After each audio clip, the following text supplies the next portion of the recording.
Hello there! Today in front of me I have EMPORIA Smart 4 device, and in this video we would like to show how you can share the Wi-Fi network password on the smartphone. So first of all, you want to tap on this quick settings icon, go for the Wi-Fi.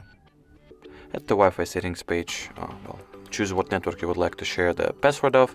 I'll go with this HardReset.Info 5G network. Tap on it, click on the share icon.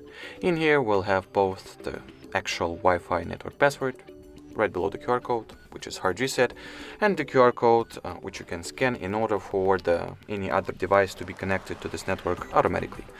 So in front of me I have this Nokia Android smartphone, which I'm going to use as an example device. Let's pretend that I was to share the Wi-Fi password with this particular phone. So all that I want to do is to either enter this password manually or scan the QR code, which I'm going to use the built-in camera Google Lens for. So I'll open up the Google Lens, align the frame with the QR code, tap on it, and then just click on the Join Network feature or option. And as you will see now, our Nokia smartphone is being successfully connected to the HardReset.Info 5G network, just like so. Alrighty, so that was it for this video. Thank you so much for watching, and bye-bye.